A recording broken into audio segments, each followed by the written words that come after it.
Hello everyone, this is Sunil Jangra, your physics educator. Welcome to the channel. तो कैसे आप सब? आई होप सभी अच्छे से पढ़ रहे होंगे। तो आज हम करने वाले यार क्लास 12 फिजिक्स का जो 7th चैप्टर है अल्टरनेटिंग करंट, उसकी एक 30 मिनट रिवीजन वीडियो करने वाले हैं। मतलब 30 मिनट के अंदर ये पूरे का पूरा जो चैप्टर है आप लोगों को बहुत अच्छे से रिवाइज हो जाएगा।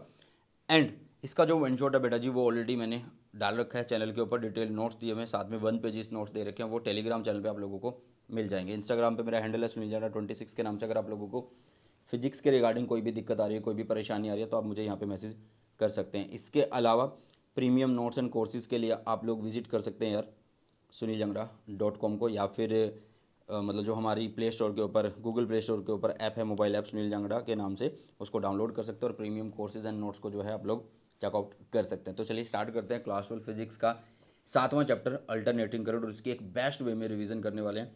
30 मिनट के अंदर ये पूरे का पूरा चैप्टर जो है आप लोगों के दिमाग में होगा। ओके, बट कंडीशन है कि आप लोगों को ये वीडियो पूरी जरूर से देखनी है।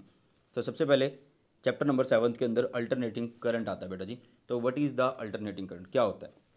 देखो यार, अल्टरनेटिंग करंट वो करंट होता है जिसकी डायरेक्शन और मैग्नीट्यूड दोनों चेंज होते हैं। डायरेक्शन जो है वो पीरियोडिकली चेंज होती है, मतलब एक टाइम के बाद चेंज होती है, एक टाइम पीरियड के बाद चेंज होती है। और जो वैल्यू है, मैग्नीट्यूड है, वो लगातार चेंज होता है। ठीक है, तो अल्टरनेटिंग करंट क्या होता है कि is that current which changes continuously in magnitude and periodically in direction. इसको किस तरीके से रिप्रेजेंट किया जाता है बेटा जी?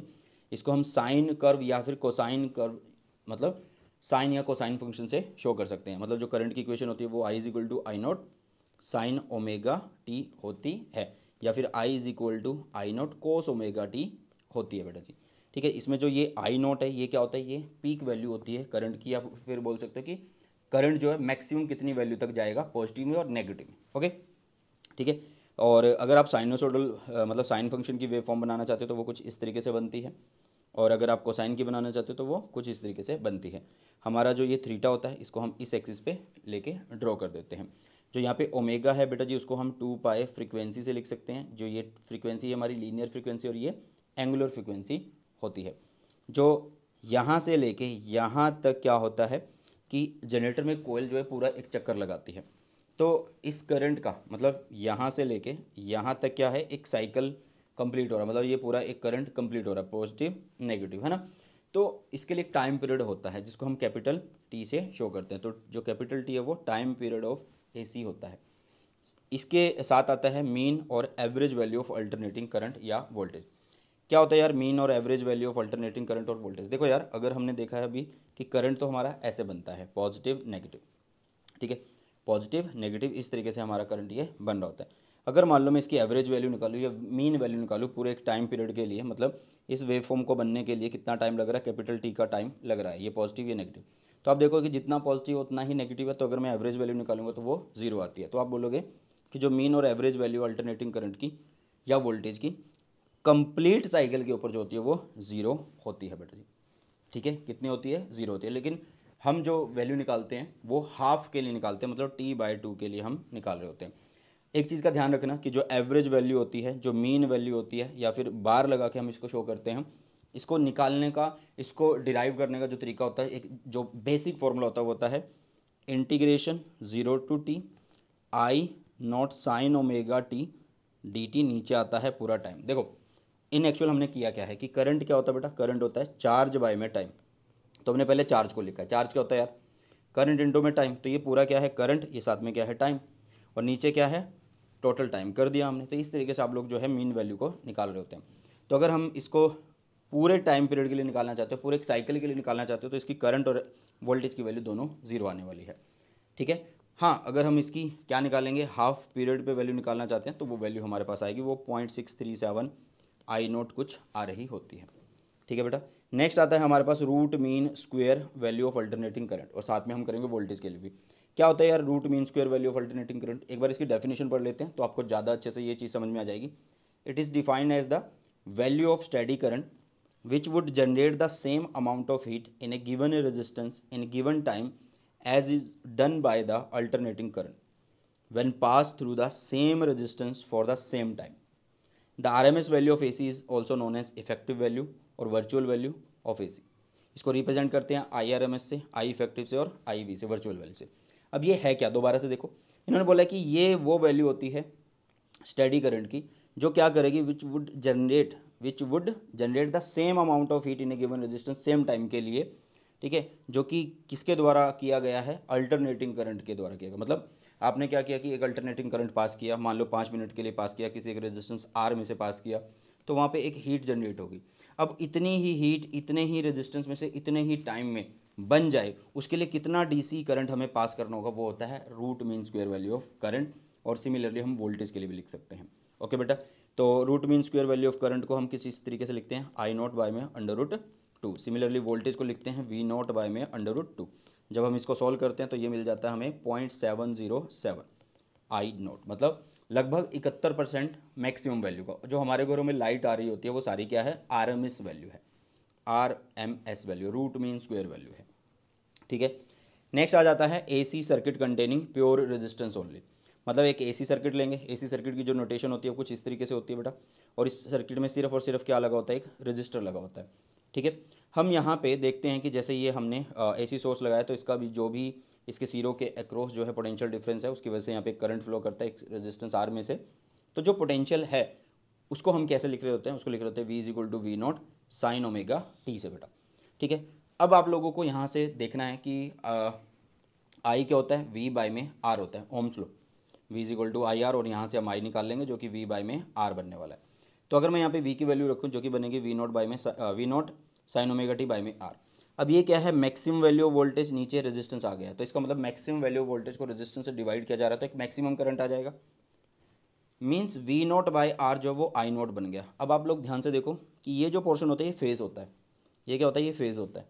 तो इसका ω t और इसका ω t दोनों सेम है, मतलब इसका फेस और इसका फेस बिल्कुल सेम है। तो आप बोल सकते हो कि करंट एंड वोल्टेज जो होते हैं सेम फेस में होते हैं रजिस्टर के केस में। तो आप इनकी जो इक्वेशन बनाओगे, मतलब जो ग्राफिकल रिप्रेजेंटेशन बनाओगे वो कुछ इस तरीके से बन रही होगी। यहाँ पे V और I, इधर ω t, पहले मैंने V को बनाया साइनोसोडल फॉर्म में है, करंट भी हमारा साइनोसोडल फॉर्म में, बट वो थोड़ा सा लेवल कम होगा उसका क्योंकि वहाँ पे रेजिस्टेंस का खेल हो जाता है। ओके बेटा, सिमिलरली आ जाता है हमारे पास AC circuit containing pure inductor only. तो AC circuit containing pure inductor only में क्या चीज़ होती है, देखो सबसे पहले हम इंडक्टर लेंगे जिसकी इंडक्टेंस कितनी है, L है, और एक AC सोर्स लगाएंगे जिसकी वोल्टेज कितनी है, V है, उसकी वजह से करंट यहाँ पे फ्लो करेगा। हमने सबसे पहले V को लिखा कि V क्या है, V0 sin ω t है, और करंट को यहाँ पे क्या देखा गया कि देखो यार, जब हम पूरी कैलकुलेशन यहाँ पे कर लेते हैं तो करंट जो आता है उसकी इक्वेशन कुछ इस तरीके से आ रही होती है, I0 sin ω t - π/2, मतलब जो फेस है उसमें से कुछ घट रहा है, -π/2 हो रहा है।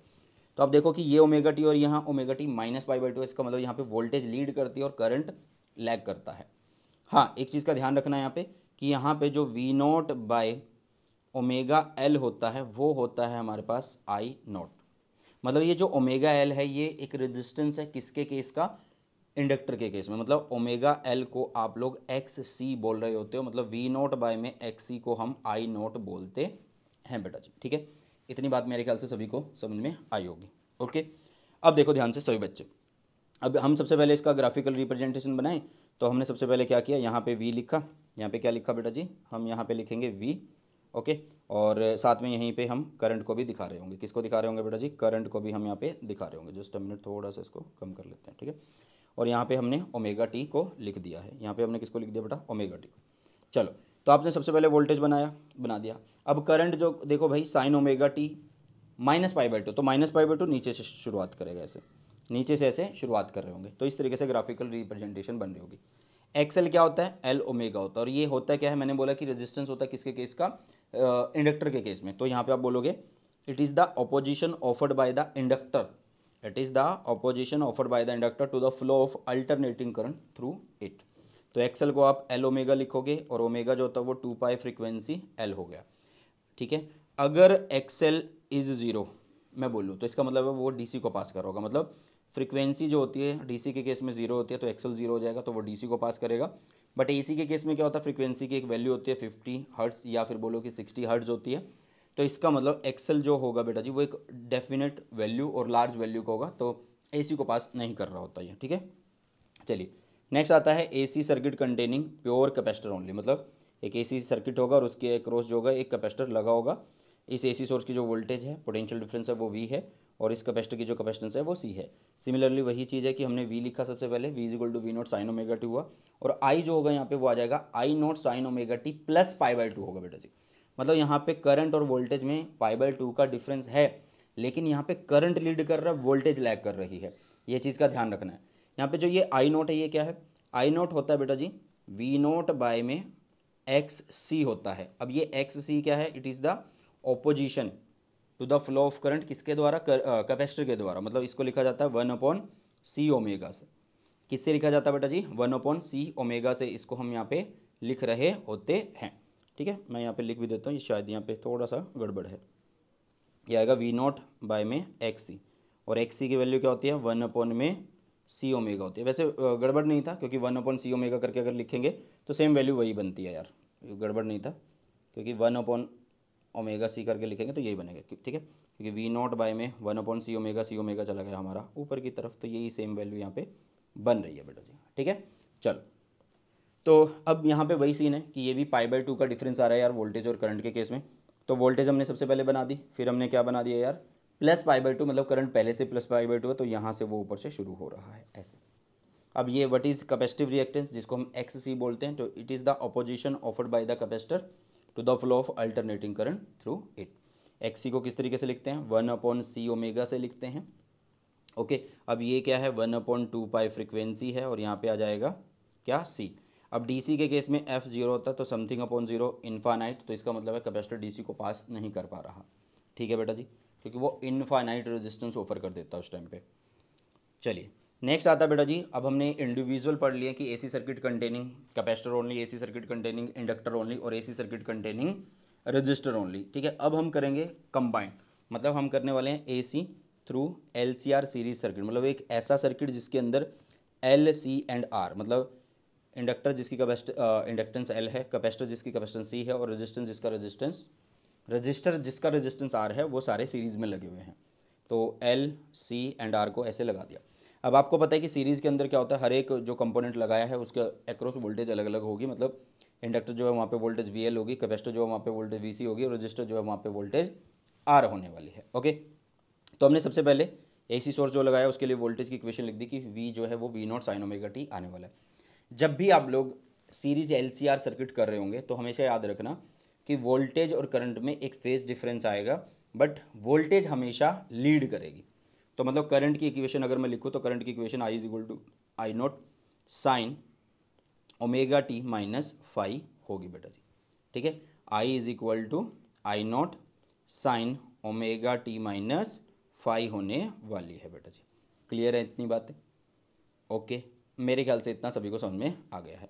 तो यहाँ पे आई नॉट क्या होता है बेटा जी, वो होता है वी नॉट बाय में जेड होता है। मतलब अभी कैपेसिटर में आपने देखा था कि नीचे एक्स सी आ रहा था, वी नॉट बाय में एक्स सी। इंडक्टर में आपने देखा था कि वी नॉट बाय में एक्सएल आ रहा था, बट यहाँ पे आया है जेड। ये जेड क्या होता है बेटा जी, ये होता है इम्पिडेंस। इम्पिडेंस मतलब इन तीनों की वजह से जो रेजिस्टेंस होता है, जो टोटल इफेक्टिव रेजिस्टेंस होता है, उसे इम्पिडेंस बोला जाता है। इसका एक फॉर्मूला होता है जो कि होता है जेड = अंडर रूट में R² + XL - XC का होल स्क्वायर। मतलब ये जो आपका XL - XC है, इसका होल स्क्वायर आप लोगों को करना है। ठीक है, ओके।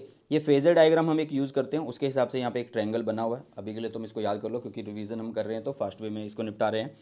तो यहाँ पे होता है हमारे पास R, इधर होता है बेटा XL - XC। ठीक है, और इधर हम ले लेते हैं Z मतलब टोटल इफेक्टिव रेजिस्टेंस। तो यहाँ पे एक फाई होता है। अगर मुझे फाई निकालना है तो मैं क्या करूँगा, tan फाई को यूज़ करूँगा और XL - XC कर दूँगा। क्यों कर दूंगा, इसलिए कर दूंगा क्योंकि यार अगर मुझे एंगल निकालना है तो tan से परपेंडिकुलर बाय में बेस वाला कॉन्सेप्ट यूज़ करके मैं सारी चीज़ें इस तरीके से निकाल दूंगा। क्लियर है इतनी बातें? यस और नो? चलो, अब अगर हम इसमें से देखें कि XL - XC, अगर XL बड़ा है XC से, तो इसका मतलब है कि जो tan फाई की वैल्यू वो कैसे आएगी बेटा जी, पॉजिटिव आएगी। अगर पॉजिटिव आ रही है तो इसका मतलब है जो कैपेसिटर है वह इंडक्टेंस डोमिनेटेड है। ये याद रखिएगा कि उस टाइम पे जो कैपेसिटर सर्किट है उस टाइम पे इंडक्टेंस डोमिनेटेड होगा। मतलब आप उसको ये बोल सकते हो कि वो इंडक्टर की तरह बिहेव कर रहा होगा, ऐसे बोल सकते हो। और XL अगर छोटा है XC से तो वो कैपेसिटिव डोमिनेटेड होगा, कैपेसिटेंस डोमिनेटेड होगा। ओके, चलो, अगर वो बराबर हो जाए तो फिर क्या होने वाला है। देखो यार, हमने Z लिखा और इसी आधार पे हमारा नया टॉपिक भी शुरू हो जाता है, रेजोनेंट सीरीज LCR सर्किट। आपने क्या लिखा कि Z = क्या होता है, अंडर रूट में R² + XL - XC का होल स्क्वायर होता है। अगर मान लो XL = XC हो जाए तो ये पोर्शन 0 हो जाएगा, और इसका जो स्क्वायर है इस अंडर रूट को कट करेगा। तो Z की वैल्यू कितनी आ रही है बेटा जी, कैपिटल R आ रही है। मतलब आपने पूरा एक सर्किट लिया जिसके अंदर सीरीज में इंडक्टर, कैपेसिटर, रेजिस्टर सब लगे हुए हैं, भाई उसका रेजिस्टेंस सिर्फ क्या रह गया, जेड जो है वो सिर्फ आर के लिए हो गया। तो इसका मतलब ये है कि जो टोटल रेजिस्टेंस है वो मिनिमम हो गया उस सर्किट का, और उस टाइम पे उस सर्किट में से करंट मैक्सिमम बन चुका है। तो ऐसा सर्किट जो है वो रेजोनेंट सीरीज सर्किट कहलाता है, और इस कंडीशन को हम रेजोनेंस बोलते हैं। क्या बोलते हैं बेटा जी? रेजोनेंस बोलते हैं। तो if XL is equal to XC, तो जेड जो है वो आर के बराबर हो जाएगा, मतलब जेड जो है वो मतलब ओवरऑल जो रेजिस्टेंस है सर्किट का वो मिनिमम हो जाने वाला है। तो आई की जो वैल्यू है वो कितनी हो जाएगी बेटा जी? मैक्सिमम हो जाएगी, क्योंकि रेजिस्टेंस कम हो गया तो करंट मैक्सिमम हो जाएगा। सच ए सीरीज एलसीआर सर्किट जो है उन्हें क्या बोलते हैं? रेजोनेंट सर्किट बोलते हैं, रेजोनेंट सीरीज एलसीआर सर्किट बोलते हैं। और फ्रीक्वेंसी इस टाइम पे जो होती है, जो फ्रीक्वेंसी हमें XL is equal to XC सिखाती है, वो हमारी रेजोनेंट फ्रीक्वेंसी होती है। ठीक है बेटा। The series resonant circuit is known as acceptor circuit, मतलब इस सर्किट को हम असेप्टर सर्किट भी बोलते हैं। अगर तुम्हारे पेपर में कहीं असेप्टर सर्किट आ जाए तो तुम्हें घबराने की जरूरत नहीं है, तो समझ जाना कि वो रेजोनेंट सीरीज एलसीआर सर्किट की ही बात कर रहा है। तो ठीक है। और ये किस में यूज़ होता है बेटा जी? ये radio and TV receiver set में यूज़ होते हैं। और किसके लिए यूज़ होते हैं? ट्यूनिंग के लिए यूज़ होते हैं। वो जो चैनल की सेटिंग्स ही करते हैं ना, वो वाले ट्यूनिंग के लिए यूज़ होते हैं। ठीक है, चलो नेक्स्ट आ जाता है बेटा जी रेजोनेंस से रिलेटेड एक बढ़िया सा ग्राफ। ये क्या कहता है? देखो यार, अगर मान लो कि मैं यहाँ पे एक z का फॉर्मूला लूँ। z का फॉर्मूला क्या है? अंडर रूट में आर स्क्वायर है प्लस में एक्सएल, एक्सएल को मैं एल ओमेगा लिख देता हूँ माइनस 1 में सी ओमेगा, क्योंकि एक्सी को 1/c ओमेगा लिखता हूँ और इसका स्क्वायर है। तो आप लोग देखोगे कि हम फ्रीक्वेंसी की वैल्यू को अगर 0 रखते हैं, 1 रखते हैं, 2 रखते हैं, 3 रखते हैं, मतलब मिनिमम से मैक्सिमम की तरफ अगर जाते हैं, तो आप लोग देखोगे कि जो z है कम फ्रीक्वेंसी पे सबसे पहले ज़्यादा होता है, फिर वो धीरे धीरे धीरे धीरे घट जाता है, और एक पर्टिकुलर फ्रीक्वेंसी पे z जो होता है सबसे कम होता है, मिनिमम होता है। मतलब वो z जो है वो उस टाइम r के बराबर होता है, और उसके बाद दोबारा से जब फ्रीक्वेंसी बढ़ती है तो दोबारा से z बढ़ना शुरू हो जाता है। ठीक है, ये बात आप लोगों को समझ में आई? ओके। इसके अलावा यहाँ पे क्या बात लिखी हुई है कि रेजोनेंट फिनोमिना जो है exhibited by a circuit only if both L and C are present, क्योंकि ट्यूनिंग इन्हीं के होते ही की जा सकती है। अगर एल और सी प्रेजेंट होंगे तो रेजोनेंस भी उन्हीं सर्किट में हो सकता है। Then only voltage across L and C cancel each other, क्योंकि वोल्टेज अक्रॉस किसके? कैपेसिटर और इंडक्टर वाली होगी, वही कैंसिल कर सकती है। अगर मान लो कोई एक होगा फिर नहीं होगा, मतलब आर एल या आर सी सर्किट में हम रेजोनेंस नहीं ले सकते, मतलब मैक्सिमम वैल्यू ऑफ करंट को अचीव नहीं किया जा सकता। ठीक है बेटा, चलो नेक्स्ट आता है क्वालिटी फैक्टर। जिस तरीके से हमने बात करी कि रेजोनेंस में क्या होता है कि करंट मैक्सिमम वैल्यू पे पहुंच जाता है, तो मैक्सिमम वैल्यू का मतलब है कि करंट अपनी एक पीक वैल्यू को अटेन करता है। तो क्वालिटी फैक्टर हमें क्या बताता है? उस पीक की शार्पनेस बताता है, मतलब वो जो मैक्सिमम करंट आ रहा है उसकी शार्पनेस बता रहा होता है। कौन बताता है? क्वालिटी फैक्टर बताता है। तो it is a measure of sharpness of resonance, मतलब पीक की बात कर रहा है। It is defined as the ratio of reactance of either the inductance or capacitance at the resonance angular frequency to the total resistance. मतलब quality factor जो होता है इसका रेशियो क्या होता है? या तो ये एक्सएल अपॉन में आर बोल सकते हो, या फिर आप इसको एक्सी अपॉन में आर बोल सकते हो। Ratio of reactance of either inductance या कैपेसिटेंस। ठीक है बेटा, तो आप इसको एक्सएल अपॉन में आर बोल सकते हो, और एक्सएल को हम ओमेगा एल भी लिख सकते हैं, नीचे आर पहले से है। तो इसका एक जर्नल फॉर्मूला होता है बेटा जी, Q is equal to 1 upon में R under root L by में सी। ये बहुत ज़्यादा जरूरी है, इस पर बेस्ड क्वेश्चन बहुत ज़्यादा बार आते हैं। तो जिसका आर मिनिमम होगा उसका Q ज़्यादा होगा, जिसका आर मैक्सिमम होगा उसका Q कम होगा, और इनके चीज़ों को मतलब इनकी कंडीशन को भी हम साथ के साथ जो है चेक कर रहे होंगे बेटा जी। ओके, इतनी बात मेरे ख्याल से सभी को समझ में आ गई है। अब ध्यान से सुनना कि Q फैक्टर का ये फॉर्मूला तो हमें पता है, एक फॉर्मूला और होता है जो कि फ्रीक्वेंसी और बैंडविड्थ के हिसाब से चलता है। किसके हिसाब से चलता है बेटा जी? फ्रीक्वेंसी और बैंडविड्थ के हिसाब से यहाँ पे ये चल रहा होता है। ठीक है, तो आप इसको बोलोगे कि Q जो होगा वो होगा रेजोनेंट फ्रीक्वेंसी अपॉन में बैंडविड्थ। ठीक है, अब ये रेजोनेंट फ्रीक्वेंसी, जिस फ्रीक्वेंसी पे हमें XL is equal to XC मिल चुका है वो फ्रीक्वेंसी होती है रेजोनेंट फ्रीक्वेंसी। और बैंडविड्थ क्या है? मान लो यहाँ पे क्या है, देखो इधर आ जाओ। मान लो अभी क्या है ना, इसका अगर मैं करंट का ग्राफ बना लूँ, अगर मान लो मैं इधर करंट रखूँ और इधर फ्रीक्वेंसी ही रखूँ, तो करंट कुछ इस तरीके से मुझे मिल रहा होगा, क्योंकि जहाँ पे z मैक्सिमम है वहाँ पे मिनिमम करंट होगा, और जहाँ पे z मिनिमम है वहाँ पे मैक्सिमम करंट होगा, ऐसा मिल रहा है। तो मैं यहाँ पे ऐसे दो लाइनें लगा लेता हूँ, और ये एक हमारी बीच वाली जो वो फ्रीक्वेंसी है जिस पे हमें XL is equal to XC मिल रहा है। तो इससे पहले और इससे बाद वाली जो फ्रीक्वेंसीज है उनका जो डिफरेंस होता है वो बैंडविड्थ कहलाएगा बेटा जी। क्या कहलाएगा? वो बैंडविड्थ जो है बेटा जी वो कहलाने वाला है। ठीक है, चलो आगे बढ़ते हैं। नेक्स्ट आता है हमारे पास power in an AC circuit. और power in an AC circuit करने से पहले हम 2-3 चीज़ें समझेंगे कि इंस्टेंटेनियस पावर क्या होता है। इंस्टेंटेनियस नाम से पता लग रहा है कि ये at any instant of time की बात कर रहा है। ठीक है, the power in the AC circuit at any instant of time is known as instantaneous power. ठीक है, और ये किसके बराबर होती है? It is equal to the product of value of alternating voltage and alternating current at that time. अब ये जितनी भी हमने इक्वेशन यहाँ पे करी है, I is equal to I naught sine omega t, V is equal to V naught sine omega t, ये सारी की सारी इंस्टेंटेनियस वोल्टेज एंड करंट थी। तो इन दोनों का जो प्रोडक्ट होगा वो इंस्टेंटेनियस पावर हमें देगा। एवरेज पावर क्या होती है? The average power over one full cycle of AC is known as average power. भाई पूरे एक टाइम पीरियड के लिए एवरेज पावर निकाल देंगे तो वो क्या कहलाएगा? एवरेज पावर कहलाएगा। ठीक है, क्या कहलाएगा? एवरेज पावर कहलाएगा। जो एवरेज पावर या इसको ट्रू पावर भी बोलते हैं, तो इसका जो फॉर्मूला होता है बेटा जी वो कुछ इस तरीके से होता है, V R M S I R M S cos phi यहाँ पे होता है। अब ये जो वी आर एम एस है ये कौन है? वी नोट बाई में √2 है, और आई आर एम एस कौन है? वो आई नोट बाई में √2 है। तो मैं इसको V naught I naught by में √2 2 बन के ऐसे भी लिख सकता हूँ। कोस फाई क्या होता है? वो हमारा पावर फैक्टर होता है। ठीक है, अब बात कर लेते हैं यार कि what is the apparent power. क्या होता है एपरेंट पावर? तो एपरेंट पावर है बेटा जी हमारे पास क्या? The product of virtual voltage and virtual current in the circuit is known as virtual voltage. मतलब इतने पोर्शन की ये बात कर रहे हैं। ये जो पावर देखो, ये तो हमारी एवरेज पावर है जिसको हम ट्रू पावर भी बोलते हैं। ये जो है ये हमारी एपरेंट पावर होती है। ये चीज़ें आपको ध्यान रखनी है, क्योंकि कॉस वाई अगर आपको बोल दिया जाए कि क्या होता है तो पावर फैक्टर होता है जो आप बोलोगे कि true power to the apparent power का रेशियो कहलाता है। ठीक है बेटा, चलो तो पावर फैक्टर वही ट्रू पावर बाय में एपरेंट पावर का रेशियो हमें दे रहा होता है। और इसके अलावा कोस फाई जो है मतलब पावर फैक्टर जो वो राज की बात होती है, मतलब आर बाय में जेड से भी इसको शो किया जाता है। R is the resistance of resistor and Z is the impedance of the circuit, जिसमें एल सी आर लगे होते हैं। क्लियर है? अब ऊपर भी क्या है बेटा जी? रेजिस्टेंस है, नीचे भी रेजिस्टेंस है। या पावर की फॉर्म में देखो कि ऊपर भी पावर है नीचे भी पावर है, तो ये यूनिटलेस एंड डायमेंशनलेस होता है। अगर मान लो कोस फाई की वैल्यू कितनी है बेटा जी? अगर मान लो कोस फाई की वैल्यू 1 है, तो आर जो है वो जेड के बराबर हुआ या नहीं हुआ? मतलब उस सर्किट का रेजिस्टेंस रजिस्टर की वजह से है सिर्फ, तो मतलब आप बोल सकते हो कि वो प्योर रेजिस्टिव सर्किट है। अगर मान लो फाई की वैल्यू π/2 है, अगर मान लो फाई की वैल्यू कितनी है? π/2, कोस फाई जो है वो π/2 है।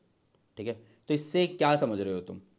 इससे समझ रहे हो कि जो कोस फाई है वो टोटल किसके बराबर हो गया? 0 के बराबर हो गया, है ना। तो उस केस में क्या होता है कि वो डिफरेंस बता रहा है, वो फाई जो है वो हमें वी और आई के बीच का डिफरेंस बता रहा है। और वी और आई के बीच का डिफरेंस अगर π/2 आ रहा है तो इससे पता लग रहा है कि या तो सर्किट कैपेसिटिव हो सकता है या इंडक्टिव हो सकता है भाई। ठीक है, तो अगर मान लो एल सी आर के अलावा अगर तुम्हें सर्किट आर और एल का दे रखा हो तो जेड को कैसे लिखेंगे? तो भाई वैसे ही लिखेंगे कि R square plus XL minus XC, but XC यहाँ पे नहीं है तो उसको 0 कर देंगे। आर सी के केस में कैसे लिखेंगे? √ में ही आर स्क्वायर प्लस एक्सी का स्क्वायर करेंगे बेटा। तो कोस फाई वही r/z और r/z चलने वाला है।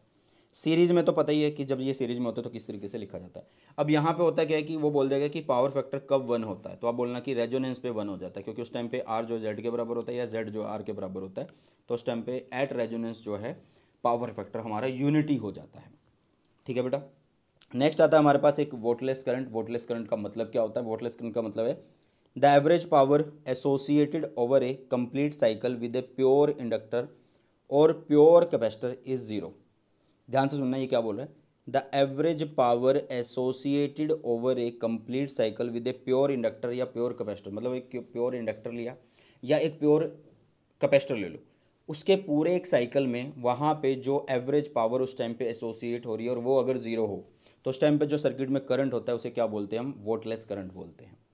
ठीक है, या आइडियल करंट बोलते हैं। ठीक है, तो ये वोटलेस करंट कहलाता है। वोटलेस करंट का कॉन्सेप्ट है कि जब सर्किट में से पावर कंज्यूम जो हो रही है वो कैसी हो रही है बेटा जी? आप बोल सकते हो कि वो 0 हो रही है। वो कैसी हो रही है बेटा जी? 0 हो रही है। नेक्स्ट आता है हमारे पास कि what is the transformer. Transformer क्या होता है? ठीक है, तो क्या है यार ट्रांसफॉर्मर? ट्रांसफॉर्मर क्या करता है यार? चीज़ जो हमारे पास एसी है उसके लेवल को हम अपनी इच्छा अनुसार अप एंड डाउन करवा सकते हैं। मतलब transformer is a device use for converting a low alternating voltage to a high alternating voltage, या फिर आप बोल सकते हो वाइस वर्सा, मतलब हाई अल्टरनेटिंग को लो वोल्टेज के अंदर। ये किस फिनोमिना पे डिपेंड करता है? ये म्यूचुअल इंडक्शन के फिनोमिना पे डिपेंड करता है। अगर हम बात करें प्रिंसिपल की, तो प्रिंसिपल में क्या होता है? कि अगर हम क्या करें कि करंट फ्लो कर दें किसी भी एक प्राइमरी कोयल से, ठीक है, ठीक है, और वो करंट कैसा हो, चेंजेस हो, तो एक ईएमएफ जो है इंड्यूस हो जाता है सेकेंडरी कोयल में जो उसके पास में रखी होगी, ठीक है, क्योंकि फर्स्ट वाली में जो करंट चेंज हो रहा है उससे जो फ्लक्स बन रहा है वो भी बदलेगा और वो सेकंड के साथ अटैच हो जाएगा, ठीक है बेटा। और जो ट्रांसफार्मर है बेटा वो हमारे पास दो तरीके से होते हैं, एक स्टेप अप होता है और एक स्टेप डाउन होता है। स्टेप अप क्या करता है, वोल्टेज को आउटपुट पे हाई करता है, और स्टेप डाउन क्या करता है, वोल्टेज को डाउन करता है आउटपुट पे, ठीक है। कुछ इस तरीके से डायग्राम होता है, मतलब ये बीच में क्या होता है, सॉफ्ट आयरन कोर होता है, ये लैमिनेटेड सॉफ्ट आयरन कोर होते हैं, मतलब छोटी छोटी जो स्ट्रिप्स हैं रेक्टेंगल की शेप में कट होती है और इनको लेमिनेट करके एक दूसरे के ऊपर चिपका दिया जाता है। यहाँ पे कोयल को बाउंड किया होता है, ठीक है, बाउंड किया होता है, और इसको प्राइमरी कोयल बोलते हैं। और यहाँ से हम दूसरी वाइंडिंग से क्या ले लेते हैं, आउटपुट ले रहे होते हैं जो सेकेंडरी कोयल कहलाती है, और वहीं से हम एक रेजिस्टेंस भी कनेक्ट कर देते हैं जो कि लोड रजिस्टर कहलाता है। प्राइमरी में नंबर ऑफ टर्न्स को हमने एन पी बोला और नंबर ऑफ टर्न्स को हमने सेकेंडरी में एन एस बोल दिया है बेटा जी, ठीक है। ये लेमिनेट क्यों होता है, क्योंकि हमारे पास जो करंट होता है एडी करंट उसको मिनिमाइज करने के लिए। ओके बेटा, वर्किंग एक बार देख लेते हैं कि जब हम अल्टरनेटिंग पोटेंशियल हम अप्लाई करते हैं प्राइमरी के अंदर, ठीक है, तो यहाँ पे एक ईएमएफ बन जाता है। उस ईएमएफ को हम कुछ इस तरीके से लिख सकते हैं, लेंज लो ने हमें ये बात सिखाई थी। तो primary coil is low then VP is equal to क्या हो गया, देखो मतलब ये बोल रहा है कि अगर हम बोले कि if the resistance of primary coil जो है वो लो है तो वीपी और ईपी बराबर होंगे, मतलब जो ईएमएफ है और वो पोटेंशियल डिफरेंस के बिल्कुल बराबर होगा, क्योंकि उसमें से कुछ भी ड्रॉप नहीं हुआ ना, लॉस नहीं हुआ, तो आप लोग ईपी को वीपी बोल सकते हो। तो ये हो गया minus N P d phi by d t, और इसकी वजह से सेकेंडरी के अंदर ईएमएफ बन गया है। तो सिमिलरली उसको भी हम किस तरीके से लिख सकते हैं, minus N S d phi by में d t, d phi is change in flux, d t is change in time. तो अब दोनों को हम क्या करते हैं बेटा जी, दोनों को हम डिवाइड कर देते हैं, इस इक्वेशन को और इस इक्वेशन को डिवाइड कर देते हैं। जैसे ही हम डिवाइड करते हैं तो हमारे पास ये कुछ रिलेशन आ जाता है, ठीक है। आइडियल ट्रांसफार्मर के लिए क्या होता है कि जो आउटपुट पावर है वो इनपुट पावर के बराबर होती है, मतलब आइडियल का मतलब क्या है कि कोई भी पावर का लॉस ना हो, जितनी इनपुट दी उतनी आउटपुट मिल जाए। तो उसमें हम आउटपुट पावर इनपुट पावर के बराबर लिख सकते हैं, मतलब V S I S is equal to I P V P लिख सकते हैं। तो यहाँ से हम एक रेशो बना लेते हैं, वी एस अपॉन में V P is equal to I P upon में आई एस बन जाता है। मतलब ये जो हमारा फॉर्मूला है ये कुछ इस तरीके से बन जाता है, वी एस वी पी का ratio is equal to N S upon N P का ratio is equal to I P upon I S. मतलब देखो ये सेकेंडरी तो ये सेकेंडरी, ये प्राइमरी तो ये प्राइमरी, बट करंट का केस उल्टा है, यहाँ पे प्राइमरी और यहाँ पे सेकेंडरी है। और स्टेप अप ट्रांसफार्मर का मतलब है कि उसके आउटपुट में नंबर ऑफ टर्न्स ज़्यादा हैं। स्टेप डाउन का मतलब है कि उसके आउटपुट में नंबर ऑफ टर्न्स प्राइमरी के कंपैरिजन में क्या है, कम है बेटा जी, ठीक है। मतलब प्राइमरी में ज़्यादा होंगे स्टेप डाउन में, और सेकेंडरी में कम होंगे। स्टेप अप में सेकेंडरी में ज़्यादा होंगे, प्राइमरी में कम होंगे, ठीक है। ये रहा स्टेप डाउन ट्रांसफार्मर, देख सकते हो ये एनएस में एक ही आपका रिंग दिख रहा है और यहाँ पे बहुत सारे रिंग दिख रहे हैं, ठीक है। तो कुछ एनर्जी लॉस आते हैं बेटा जी ट्रांसफार्मर के अंदर, वो होते हैं कॉपर लॉस। कॉपर लॉस मतलब ये आपकी वाइंडिंग होती है, कॉपर की बनी होती है, इसमें से हाई वोल्टेज जब पास होती है तो हीटिंग होती है ना, क्योंकि H is equal to I square R t होता है, तो कॉपर लॉस होते हैं। हिस्टेरेसिस लॉस में क्या होता है कि जो मटेरियल हम यूज़ कर रहे हैं, जो कोर हम यूज़ कर रहे हैं, उसका मैग्नेटाइजेशन डी मैग्नेटाइजेशन हो रहा होता है, उसकी वजह से यहाँ पे लॉसेज आ रहे होते हैं। आयरन लॉसेस मतलब जो कोर आपने यूज़ करा है उसके अंदर एडी करंट बन जाता है, और उस एडी करंट को ख़त्म नहीं किया जा सकता, सिर्फ मिनिमाइज़ किया जा सकता है, जिसको हम कैसे करते हैं, कोर को लेमिनेट करके बना रहे होते हैं। और फ्लक्स लॉसेस मतलब कई बार क्या होता है कि सारे का सारा फ्लक्स दूसरे की तरफ अटैच नहीं होता, और इसको कैसे कम किया जा सकता है, इसको कम किया जा सकता है कि अगर हम प्राइमरी और सेकेंडरी को एक ही जगह लपेट दें, वाउंड कर दें बेटा जी, ठीक है। तो ये होता है स्टेप डाउन। तो ये था हमारा chapter number 7th class 12th physics का अल्टरनेटिंग करंट। इसका वन शॉट भी अपलोडेड है, इसके डिटेल नोट्स भी अपलोडेड है, और इसके 1 पेजेस नोट्स भी अपलोडेड हैं। और आप लोगों को किस तरीके की वीडियो चाहिए और किस तरीके से मैं आप लोगों की हेल्प कर सकता हूँ वो कमेंट सेक्शन में मुझे बता के जाना। तो इसी के साथ इस वीडियो सेशन को करते हैं समाप्त और मिलते हैं जल्दी से नए सेशन में। वो टेक केयर, जय हिंद, वंदे मातरम।